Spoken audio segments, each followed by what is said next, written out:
Terima kasih kerana terus bersama kami di Astro AWANI. Ini merupakan hari pertama hari bekerja untuk Perdana Menteri kita yang ke-10, Datuk Seri Anwar Ibrahim, yang dijangka akan tiba di pejabat Perdana Menteri pada bila-bila masa sahaja.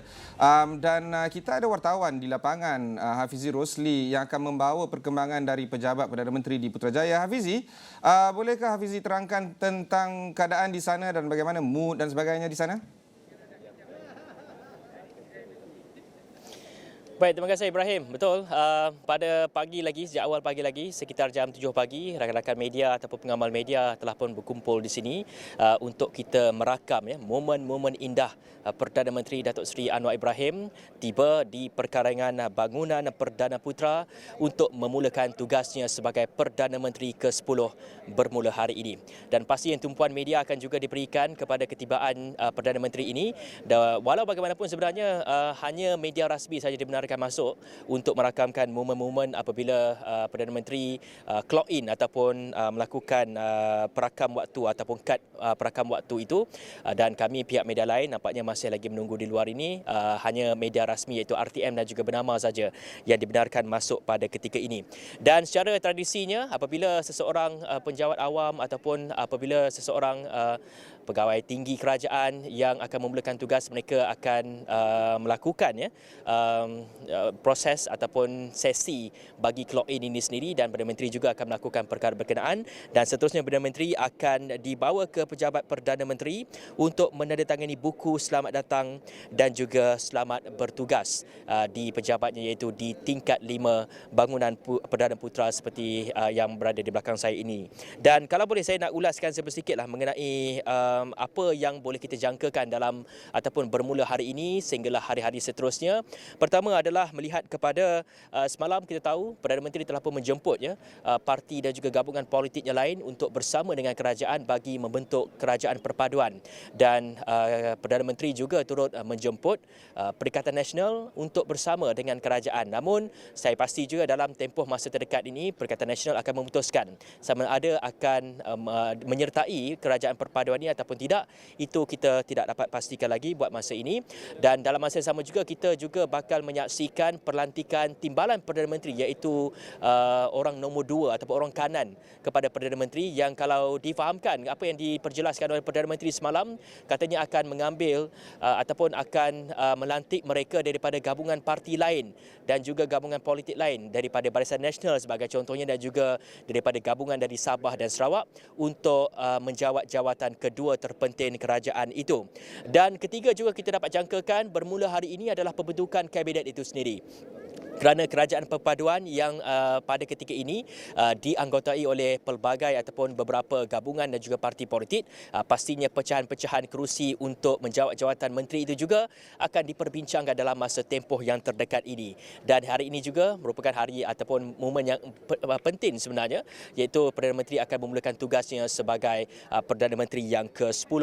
Dan kalau nak bercakap mengenai kepribadian dan juga sedikit latar belakang Perdana Menteri ke-10 kita, iaitu Datuk Seri Anwar Ibrahim ini sendiri, kalau kita lihat kepada pengalaman dalam kerajaan cukup luas sekali apabila beliau juga pernah menjawat jawatan timbalan Perdana Menteri pada 1993 sehinggalah 1998, dan sebelum itu juga beliau pernah menjawat jawatan Menteri Kewangan 1990 hingga 1998, Menteri Pendidikan 1987 hingga 1990, Menteri Pertanian 1984 sehingga 1986, dan Menteri Kebudayaan, Belia dan Sukan 1983 sehingga 1984. Dan kalau kita lihat juga kepada pengiktirafan yang pernah diterima oleh Perdana Menteri sebelum ini adalah Menteri Kewangan Terbaik Dunia oleh Euromoney pada 1993, Menteri Kewangan Terbaik Asia oleh Asia Money 1996, dan juga tokoh Muslim berpengaruh dunia oleh The Royal Islamic Strategic Center Jordan 2017 sehingga 2022. Itu latar belakang Perdana Menteri yang boleh kita banggakan apabila Perdana Menteri iaitu iaitu Datuk Seri Anwar Ibrahim dilantik sebagai Perdana Menteri, dan pasti juga kita nak lihat bagaimana sebenarnya negara ini dipacu oleh kepimpinan oleh beliau sendiri, dan juga bagaimana Datuk Seri Anwar Ibrahim akan membawa negara kita ke arah yang lebih baik dan juga dapat pulihkan ekonomi dan juga memperkasakan ekonomi, dan juga dapat melakar nama negara kita Malaysia ini ke persada antarabangsa. Itu saja yang dapat saya bawakan. Nanti kupasan lebih lanjut sekiranya Perdana Menteri sudah pun tiba, kami akan bawakan dalam buletin Awani yang seterusnya dan juga dalam di astroawani.com. Ibrahim. Baik, terima kasih Hafizi Rosli yang sedang berada di Putrajaya, dan kita teruskan dengan coverage kita tentang apa yang sedang berlaku bukan sahaja di Putrajaya tetapi di serata negara. Kita mulakan juga dengan tentang perkembangan yang sedang berlaku di pasaran saham Malaysia. Ini kerana pasaran saham telah pun meningkat sebanyak 1.6 mata ataupun 0.11% ke 1,503 mata. Ini merupakan pertama kali sejak beberapa minggu di mana FBM KLCI, Penanda Aras FBM KLCI telah pun melangkaui lebih daripada the psychological mark of 1,500. Setakat ini sebanyak 662 juta saham telah pun bertukar tangan bernilai sekitar 200 juta ringgit. Sementara itu ringgit pun telah kukuh ke $4.49 pada lewat semalam, dan keadaan ekonomi Malaysia dijangka mendapat satu reaksi yang sangat positif. Bersama kita pada hari ini secara langsung adalah Muhammad Zafri Zulkifli daripada MIDF Research. Zafri merupakan seorang pakar ekonomi. Zafri, mungkin kita boleh teruskan dengan tentang apa pandangan MIDF mengenai pembentukan kerajaan perpaduan dan sumbangan kepada ekonomi negara. Zafri. Baik, Ibrahim. Pembentukan kerajaan perpaduan ini kita lihat secara positifnya sangat kukuh. Dia melepasi simple majority 111 atau 12, dan ini memberikan menyuntik keyakinan kepada pelabur, khususnya pelabur asing.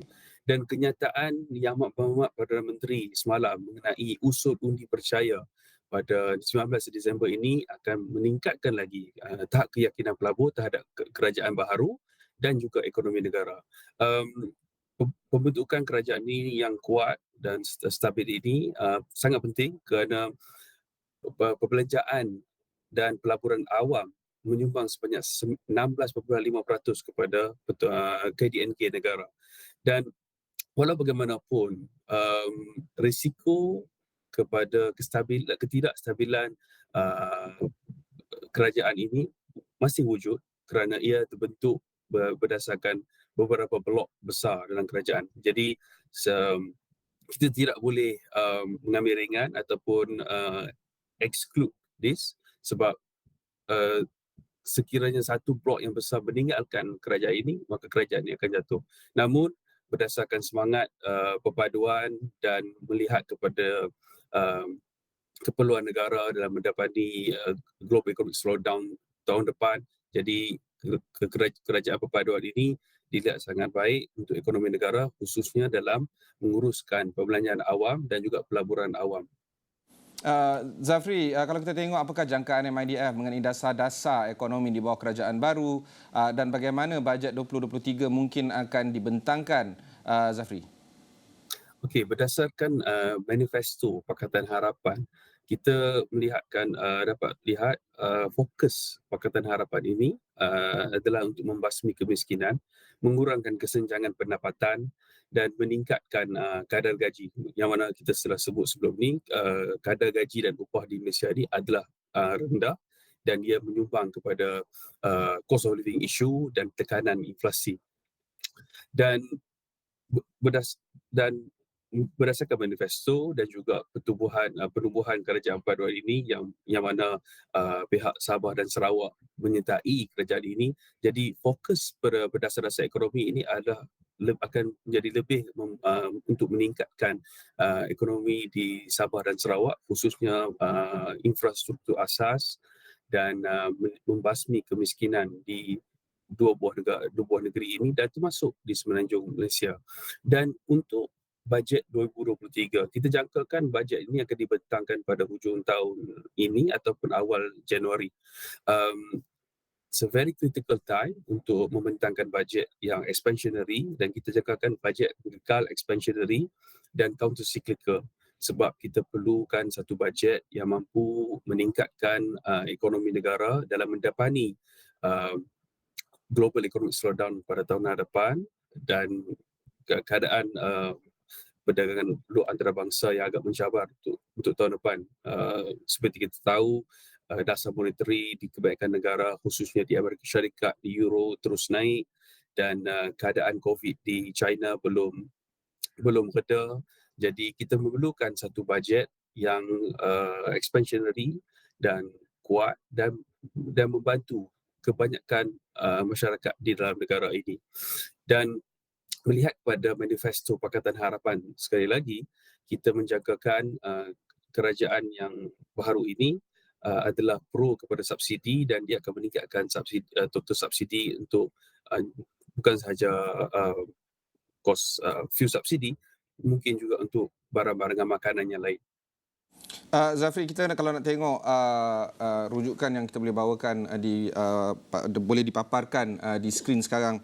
FBM KLCI telah pun melangkaui 1,500 mata, ada susut sedikit setakat 9.13, 9.14 pagi ini. Tetapi rally yang kita nampak yang telah berlaku semalam menyaksikan peningkatan sebanyak 58 mata ataupun peningkatan sebanyak 4%.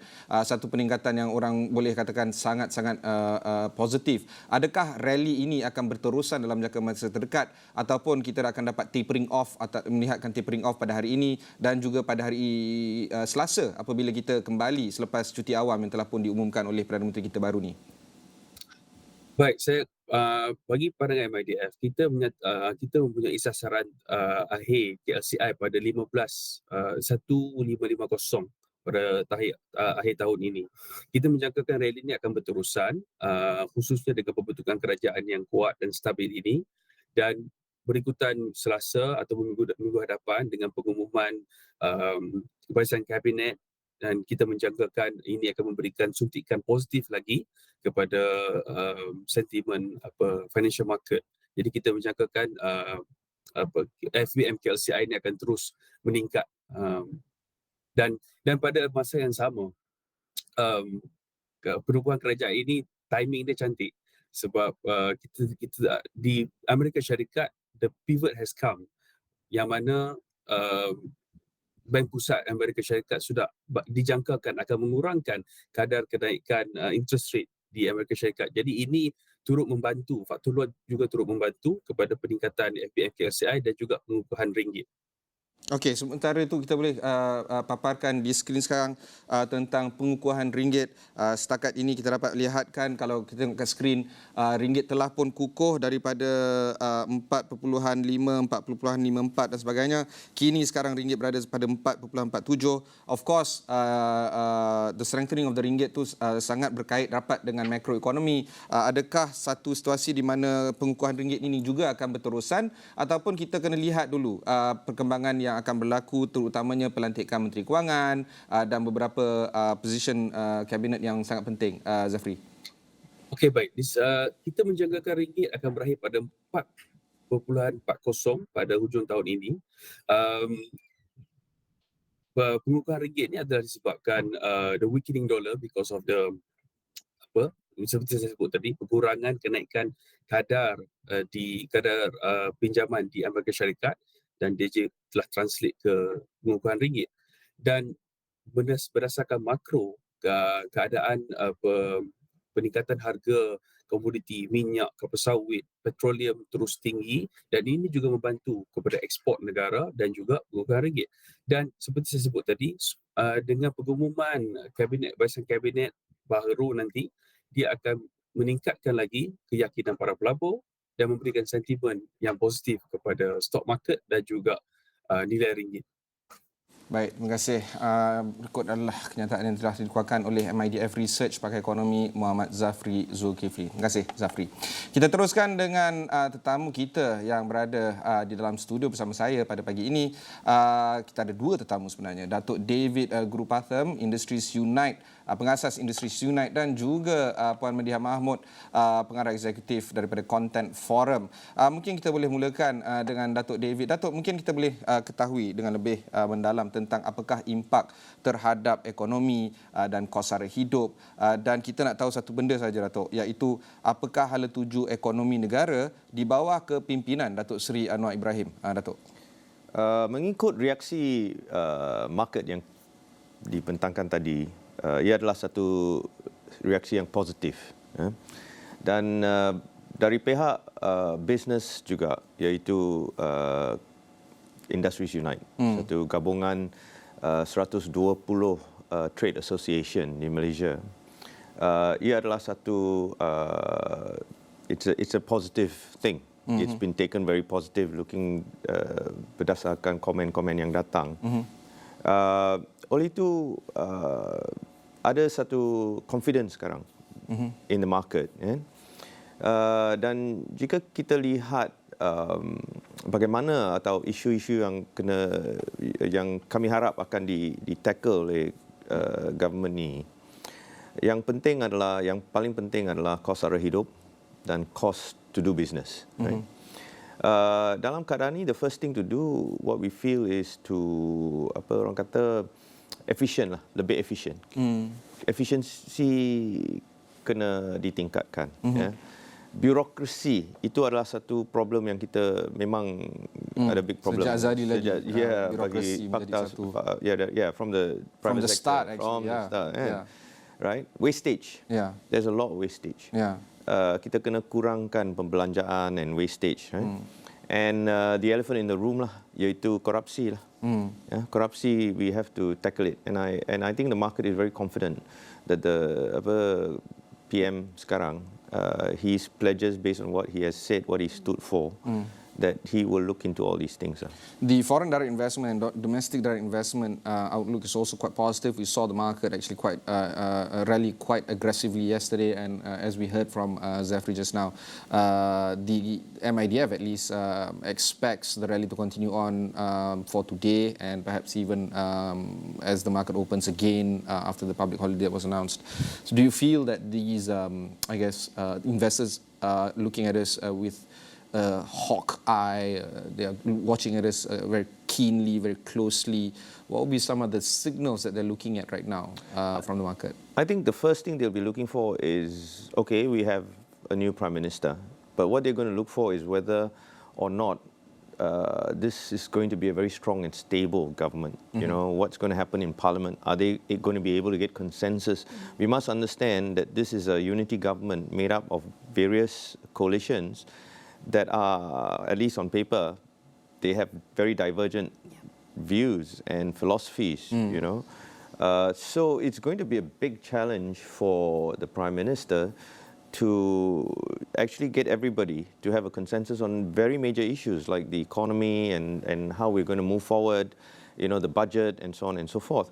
So all of these things will be looked at over the next month or so to see how we're going to progress. And yeah, it's also important for us to analyse the manifesto. On the surface, Pakatan Harapan and Barisan Nasional manifestos are still pro-market, pro-business. However, they have different strategies moving ahead. But I guess the word to use is the philosophical differences between PH and BN isn't that much. Do you feel that they can find a quicker harmony between the folks between PH and BN to find the middle ground that is needed and try to help prop up our SMEs, our startups, our micro SMEs and other industries? Well, I think there's still some diverging philosophical positions, and you can see from the if you analyze the types of stocks that went down and went up, just sort of sector observation. Right? Observation actually gives you a market analysis of the positions to be taken.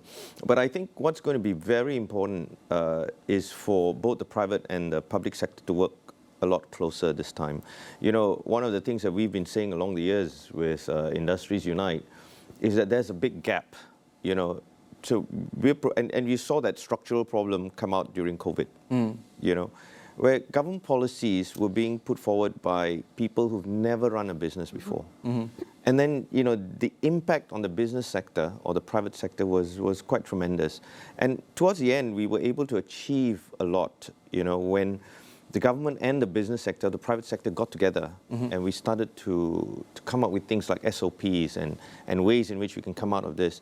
So I think in the future it would be, we would certainly as a coalition of trade association, we would hope that we would be able to engage a lot better with the government before policies are introduced, especially if we're talking about trade and business, and I think that will be a good thing for the market. Okay, let's now move or shift our focus towards other developments that is currently important to be handled, including I guess the unity of the people of Malaysia. This appointment, while it may result in a rejoice of maybe 40% of the electorate, 60% did not necessarily vote for PH. And we saw the rise of the communications or social media of very negative and aggressive kind of tone. One that has invoked the police, for instance, to issue statements to calm down, not to provoke. We've seen a lot of the leaders on all divides asking not to continue with the provocation, not to have any celebratory parades and the likes. And this is quite important. Because of this, we're very pleased to have Content Forum joining us this morning to talk about this, because of the inflammatory tone that is coming in from social media, especially on TikTok. Let's do a quick recap on the situation right now, Madiha. Where do we stand in terms of the level of conversation that is currently happening on social media, particularly on TikTok? I think TikTok has been getting a lot of flack. Before the election happened, and the conversation after that. But I think what's very important for us to understand is that social media platforms demonstrates the community that's using it. And if you're on, I'm very rarely on TikTok, but if I am on TikTok, my FYP is filled with food videos and comedy skits and stuff like that. And I only see the inflammatory, offensive, harmful TikTok videos when it's brought to Twitter, where I am active. So I think the problem here is that such content is being consumed and people are engaging with it, and therefore it amplifies it even further, when that may not necessarily be the case. Another issue that I see is that we have, for example, I don't know if I should name names, but we had a celebrity who had a TikTok video accusing certain parties, political parties, of very racial undertones. Now, I saw that because it was brought to Twitter. But later on, I realized that the same celebrity put out a retraction and an apology, and that never got to Twitter. It never got the same kind of center of attention thing that it did when it was the original video. So what I'm trying to say is here, I think what we need to learn as a community, as social media users, is that we are in charge of the kind of content that we consume, and that we should stop engaging with content which is harmful and offensive. Yeah, that is utopian, of course, Yeah. but the situation right now is that these content travel not just from TikTok to Twitter, but TikTok to WhatsApp, which That's right. it's also quite evident that we can't track. I am part of this whole array of WhatsApp groups. Many of them have added me unwillingly, but I have never left these kind of groups. I just stayed on it. And the issue now is that some of the more conservative groups do share these kind of inflammatory TikTok videos. And as I searched for the original source on TikTok, it's gone. But the video does exist and will continue to be propagated. Yes. How do we manage this kind of influx of standalone videos that might not necessarily reflect the communities that we're in, but is resulting in a disharmonious relationship amongst races in Malaysia? Right, so my question is to you and everyone else who's in these WhatsApp groups, right? When you get those videos, do you say anything about it? Yes, I do. All right, excellent, that's great. Do you counter it with, fact-check videos and stuff like that? So because that's exactly the role that we need to play. Because I myself am part of certain WhatsApp groups, which gives you all this kind of content. What I try to make them understand is, number one, if it's something that needs to be fact-checked, if there's a truth video out there, I'm going to share it. But there's also a thing that they need to understand. Reposting and resharing harmful and offensive content puts you at risk of the law.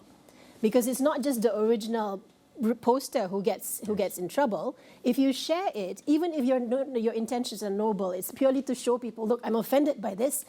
We all should be offended by this. But essentially, you are resharing content that's harmful. And I usually use an analogy that people usually understand. It's like child porn. If you see child porn on a certain account or platform, you share the content and say, look, this is being posted by this person. What you're doing is essentially sharing child porn, and you are going against the law. So that is something that everybody needs to understand. I understand that people are very passionate about cutting down racism and everything else. It's something that we need to do. But we cannot reshare and repost such content. Unfortunately, whether on WhatsApp. some of the constituents of the WhatsApp group that are more conservative might not necessarily share the same ideals that you are sharing right now. They might want to continue to propagate racial undertones. I am evident of that. I'm seeing the racism increasing, as the days progress post GE, and it became evident that nothing I do or say can actually quell this kind of surge. Because of this, the whole national harmony, we can get Datuk David to chime in now. Where do you feel, or where do you think we stand in terms of racial harmony, particularly among the states that might not necessarily support this current Prime Minister? Well, I think firstly, as alluded to earlier, we have adequate laws. Yeah. We have adequate laws, and I think there must be a will to enforce these laws. I think that's the first thing that needs to come in. I mean, we have the MCMC Act, we have the Sedition Act, we've got so many of these provisions. Even, anything that goes against racial harmony, is also against various laws that are out there already. Now, so then there's a question of, on one part, enforcing these laws. The second issue also should really be on re-education and trying to heal. I think that's something that we all must do. All right, we'll pause on that, Dr. David. We're getting some visuals from the residents of the 10th Prime Minister. Datuk Seri Anwar Ibrahim sedang bersedia untuk berangkat berkemungkinan akan berangkat ke pejabat Perdana Menteri di Putrajaya. Kita akan teruskan membawa segala visual yang terkini. Setakat ini beliau telah pun memasuki kenderaan beliau dan juga beberapa keadaan polis dan escort polis dijangka akan menemani Perdana Menteri kita. Ini adalah antara visual-visual terkini yang kita boleh bawakan. Ini adalah lokasi kediaman Perdana Menteri di Sungai Long di Selangor, dan pergerakan beliau akan disambut dengan wartawan Astro AWANI yang sudah pun berada di perkarangan pejabat Perdana Menteri Afzal Rosli.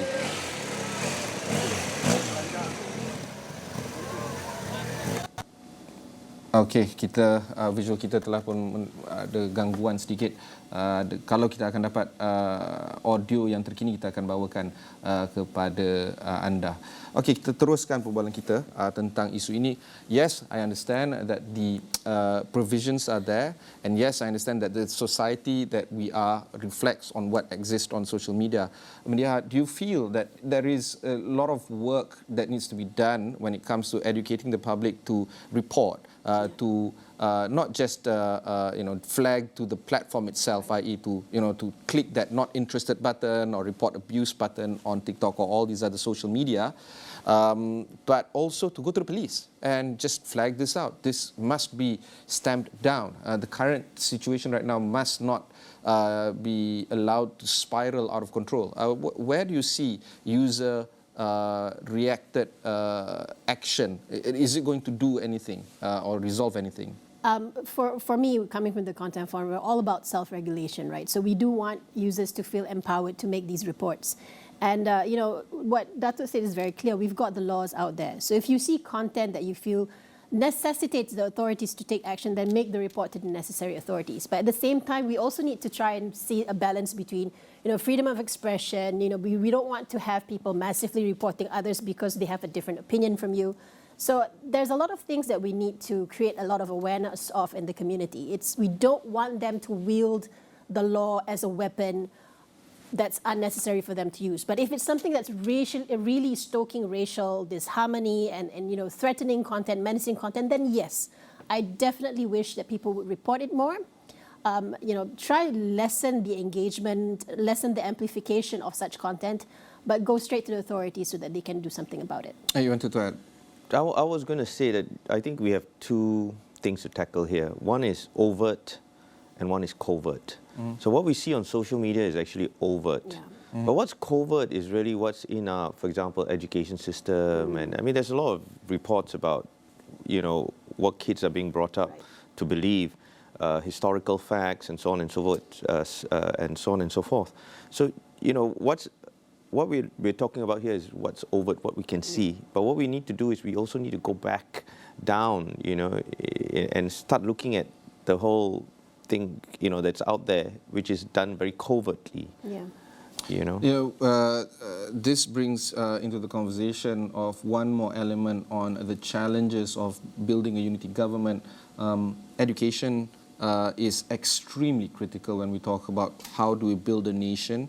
There seems to be allegations of covert indoctrination from a very young age. And that is something that is very disturbing for me to learn, but this has been going on for some time now.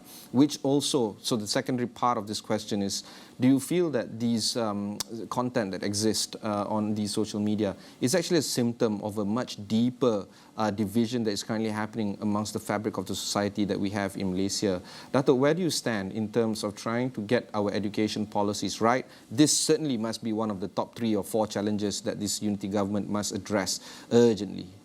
Certainly, I think, if you look at the country and if you look at generations, we definitely have regressed in terms of education. You just look at where we stand and the employability, for example, of graduates. In the old days, if you were a graduate, everyone was, good. Yeah. You have your whole future is sorted out.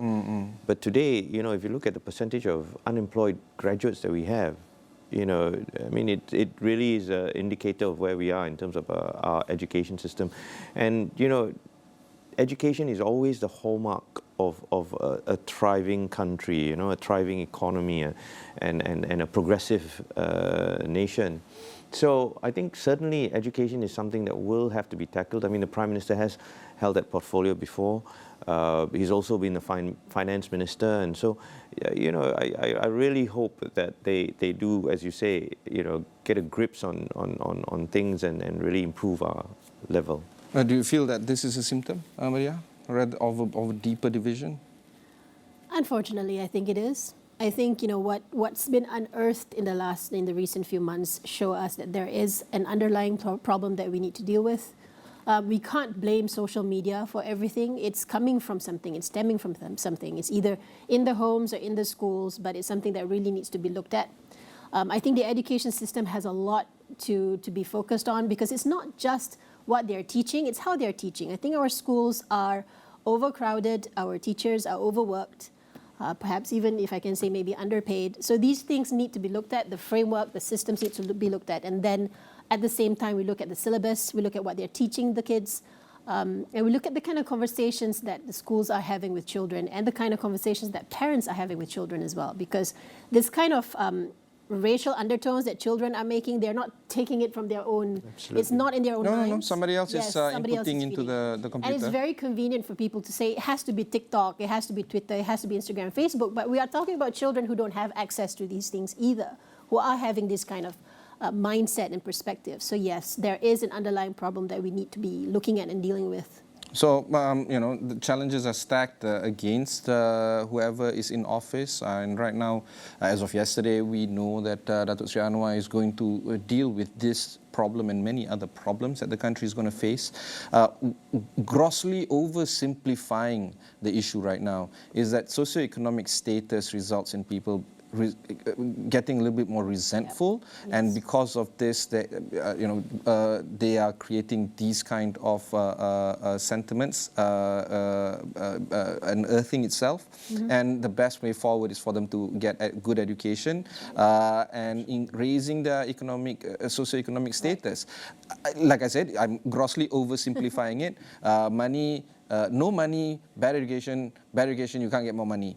Hence, this very vicious cycle that we need to talk about, and that is something that I don't envy the Prime Minister and his band of crusaders that is going to solve this issue, because it's not it's not envious to take on this job. However, it is very, very important to do this job. Dato' David, let's talk a little bit more about how socioeconomic status and education is interrelatable or not. Do you feel that among the first, say, 100 things that this government must do is to, at the very least, outline a plan to address these kind of issues that lay ahead, Dato'? Certainly, I think coming out with a very clear plan moving forward for the next 5 years, what your policies are, is going to be very important for the market, you know. Now, if you look at what most people complain about the 22 months that PH was in power, it was really that they weren't looking forward. They didn't come out and say, look, we're going to do this. They were pointing fingers. I think the general perception of the public on their previous performance was that. And I think they have now got a chance to show people that they're forward-looking. And I think the idea that Anwar Ibrahim has invited the various coalitions to come together to form a unity government is something very positive.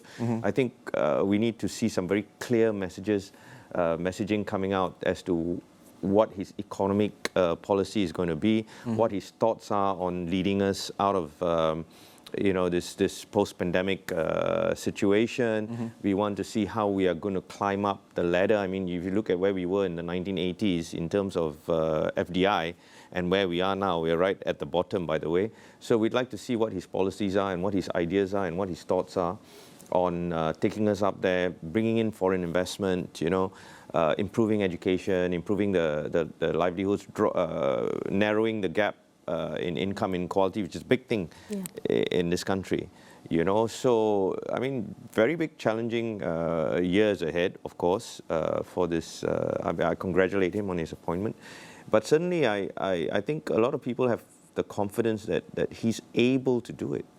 I mean, honestly, if you ask most people and you look at the politicians out there. What about yourself, David? You feel confident that he can do it? I feel, confident. I mean, if you look at the people out there and who are available, if you want to look at alternatives, you would have to really, if you were honest, come out and say, well, you know what, this man has the experience, he has the expertise, he's probably one of the people I'd go for. I mean, all things equal. What about you, Madiha? Do you feel that he has the capacity to make the changes and instill the reform that he has been talking about for close to 3 decades now? I'd hope so. And I think with the unity government, the pool of professionals who will be his advisors and people who will be assisting in this whole process is a lot better. I got great choices there. Actually, that's right. It's not a one-man job at all, or one-lady job. It is a team effort. Right. So what would be some of the signals that you're looking at from his administration when it comes to improving the socioeconomic conditions of the country, improving how we interact with one another, improving economic policies? Everything is interrelated, unfortunately. But at the same time, it could be fortunate because while you address one issue, other issues may fall in line as well. So what are the signals? Maybe we start with Madiha. Do you feel that the key appointments must be done immediately? Or do you think that a lot more thought and a lot more, I guess, he needs to be a little bit more pensive in terms of taking the time to appoint these kind of appointments? I mean, we waited days for a PM. I don't think we should to rush it to get a cabinet, especially with a unity government like this. I think expedite it as much as we can, but yes, a lot of thought needs to go into it because these appointments are going to be scrutinized by everyone. And I think for me personally, from my perspective, I am very much looking forward to see who he puts as the Minister of Communications and Multimedia, because I think that is a portfolio that will continue to be quite important in the years to come as well. I have a vested interest in this. The Ministry of Communication is going to look into how we conduct ourselves as well in the eyes of the public. The World Press Freedom Index actually improved under the previous Pakatan Harapan government under Tun Mahathir, his second stint, and has dropped ever since. So we are, at least I'm speaking on behalf of my point of view, we want to have greater press freedom. Yes, that's right. Because it's not in my interest for us to have greater press freedom, it's in the interest of the country and indeed this administration.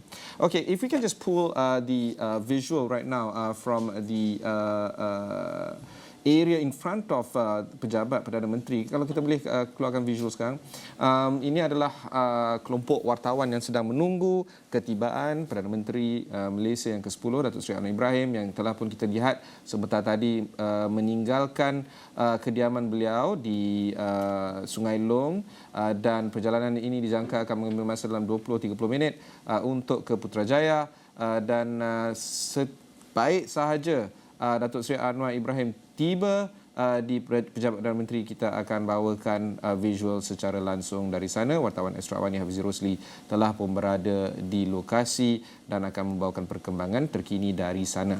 Okay, what about you, Datuk David? Do you feel that these appointments must not be rushed, or do you feel that at least some of the appointments, Deputy Prime Minister, this is a unity government. Datuk Seri Anwar Ibrahim did shout it loud and clear to all and sundry that Barisan Nasional is with him, GPS is with him, Warisan and PBM, one MP, which is Larry Seng of Julau, is with him. So, if you do the quick maths, we're looking at 139, yes, I know I did the reference, quick maths, 139 MPs are with him in this unity government. Do you feel that these kind of appointments must be announced, or at least some of the key appointments, including the Deputy Prime Ministers? I think to a large extent, it's not as simple as saying, he can take his time and he's going to get the right man for the job and all of that. Doesn't really happen in this country, because you've got all these various people to please and to make sure that, if you want a strong government and you want a unity government, you've got to give them, a fair share of the cabinet position. So, not necessarily the best man for the job, maybe, but it's dictated by the fact that, I need to give Sabah and Sarawak or this particular party or that particular party, and that's fair in a unity government, The question really is collective policy, whether they can agree collectively on to support his vision of Malaysia over the next 5 years. I mean, those are things that people are looking at, Like, okay, Anwar Ibrahim has come out, he's a reformist, he's come out, we know what he stands for. Everybody knows what he stands for. The question is, is he firm enough? Is he strong enough? Is he able to articulate his position enough? Is he able to get the confidence of all these various parties together to forge ahead? And if that then translates to all of what we want, then that's good. And there's also the whole political angle to this. While he is embarking on the much talked about reform agenda, that not only as an individual, that is his whole persona and personal brand, he is also trying to appease the two large factions that is supporting his government, Barisan Nasional as well as GPS. Where is the, angle when it comes to the parliamentary sitting that he has announced to be done on the 19th of December, and the first order of the day after the MPs have been sworn in, is to do a vote of confidence. Do you feel that that was a stroke of brilliance or foolhardy action, Dr. David? Do you feel that this is something, he's already throwing in big bets, from the get-go? Well, I think, as a lawyer, it's a bit of a misnomer because there's no such thing as by convention, a vote of confidence. There's a vote of no confidence. Right? But I think it's more of an indicator to show the world at large that, look, we are working together. Because the first question everybody has is, well, Anwar Ibrahim is the Prime Minister, but is he going to survive? That's right. A vote of no confidence in Parliament? Because if that happens, then we're back to square one. Exactly. The football goes back to the young Di-Pertuan Agong, who I must say and congratulate the young Di-Pertuan Agong for his wisdom and how he has gone about things, But having said that, that's the first thing everybody thinks about, yes, Anwar AI is there, DSAI is there, but can he withstand what happens in Parliament when he convenes, and are we going to have a perpetual situation such as, every few months or every year, you get a new sort of uprising? By one free, three prime ministers. Madia, what do you feel? Do you agree with Dr. David? Yeah, I suppose. I think what it demonstrated to me was a lot of his own confidence, and that's great. I mean, if it translates into the parliament, and then he gets the vote of, like you said, it's not a vote of confidence, it's just there's no vote of no confidence. If that happens, I guess there's a lot more stability, there are no more questions to be asked about whether or not he can forge on with this unity government. Yeah, I mean, I thought it was, I'm trying to find a good word for it. It was very courageous of him to come up with that. Yeah. Fantastic. Courageous is one word that a lot of a lot of us would agree. And yes, confidence is also another synonym that people attach to Datuk Seri Anwar Ibrahim. But the political reality is, of course, going to be tested. This is not his first time, holding such power. He was an acting prime minister back in the 90s, and he has been in the political sphere for more than 4 decades, 5 decades now. So it's not totally foreign, environment for him to step into the office. But one more thing that we need to address is, of course, the dynamics of how the market is going to react upon his appointment. As of 9:48 a.m. This morning, the KLCI is down. The market is down 17 points, or negative 1.12% to 1,485. Just before this show, I was talking to Dr. David, so everybody was, excited, and there was a rally, and of course things are going to be tapering down. True enough. So Zafri, you got it wrong if you're still watching us right now.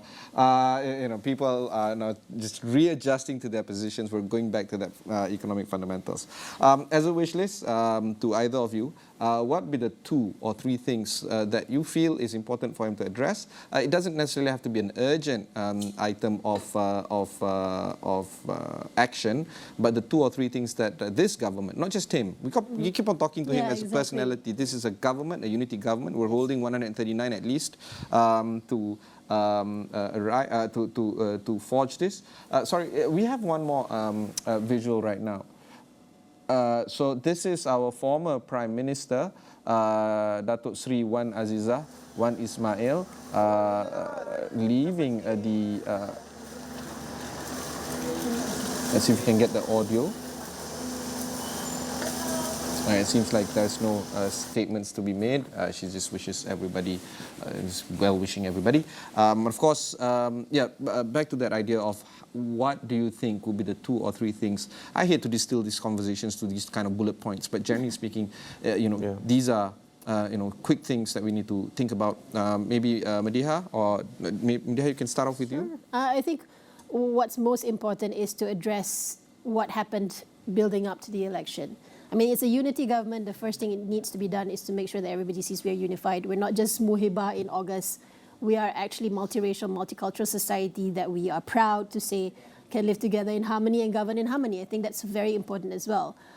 Secondly is, I think we should also deal, and this is just me from my perspective, we should deal with the fact that we need to look at whether or not the media, freedom of expression is going to be protected in a sense, because we have different parties, different principles, different philosophies. There are people who still think there needs to be a lot more censorship and a lot more clamping down. Really? There are some calls for that? Yeah, there's still calls for that. But we're living in a day and age where with social media, with internet, with everything else out there, connected devices, there's really not much you can do other than, you really should not rely solely on authorities and bodies to censor content or to do anything with content. It's mostly self-regulation now. And I think that's important, but at the same time, there needs to be better digital literacy among the communities, and that's something that should also be put into policies as well. Do you feel that the generational divide is, now that we've seen the votes coming in from across the different saluran, it's evident that the young did not vote wholesale for Pakatan Harapan. In a lot of the constituencies, those below 29 voted en masse to Perikatan Nasional. So the whole notion of Undi 18 is going to vote one way is therefore officially debunked. Exactly. Do you feel that that generational divide is now a myth?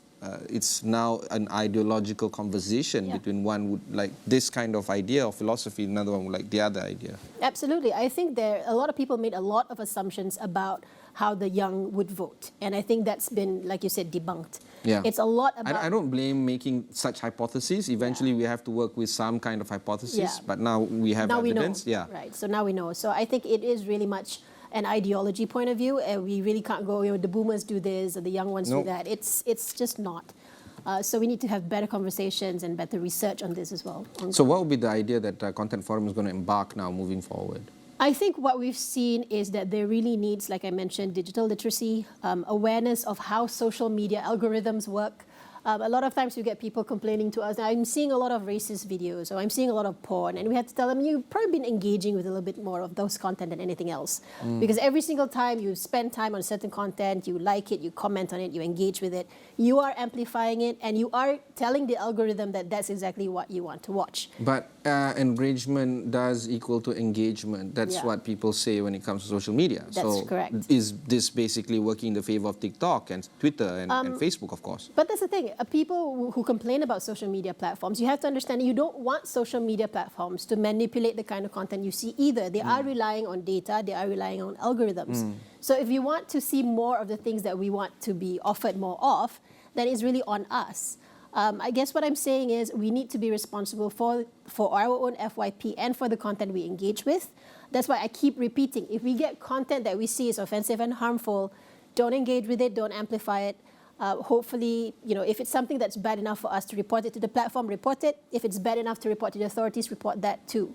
But as society, as a responsible social media user, really we need to stop creating more conversations around these bad content. I will not tell you what is on my FYP. It's very embarrassing. Anyway, okay, kita ada visual.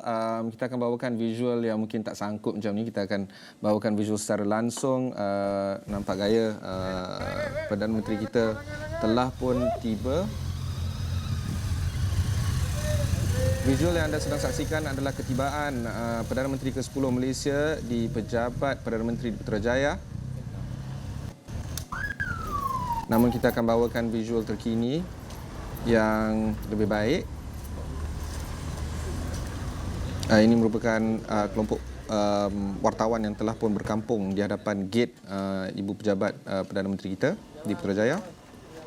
Dan sebentar tadi adalah visual ketibaan Perdana Menteri kita yang ke-10, Datuk Seri Anwar Ibrahim, yang telah pun tiba di Putrajaya.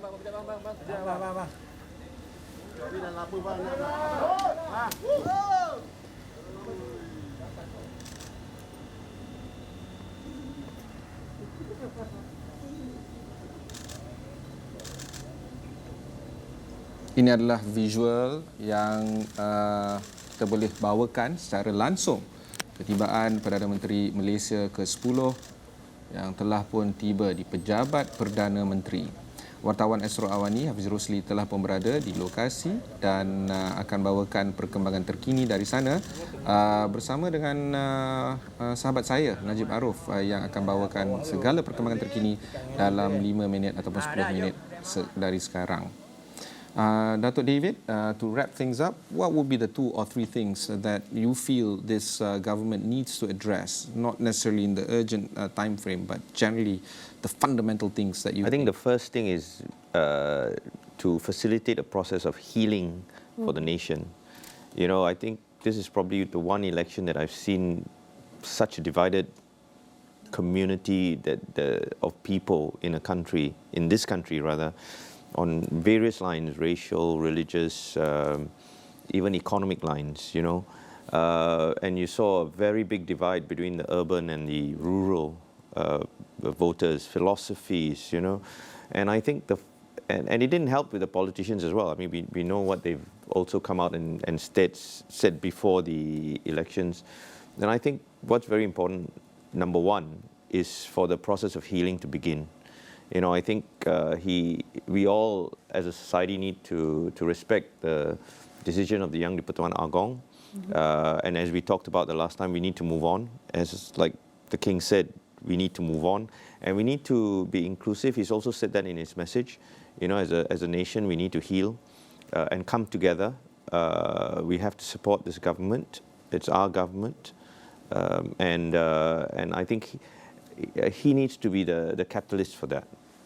I think the government and especially the Prime Minister needs to be that catalyst. Yeah. Baik, terima kasih Datuk David, pengasas industri Unite, dan juga Puan Madiha Mahmud, Executive Director ataupun pengarah eksekutif Content Forum, yang telah pun berkongsi pendapat tentang perkembangan yang terkini dan apakah cabaran-cabaran yang perlu diatasi dalam kerajaan Unity di bawah kendalian Perdana Menteri kita yang baru.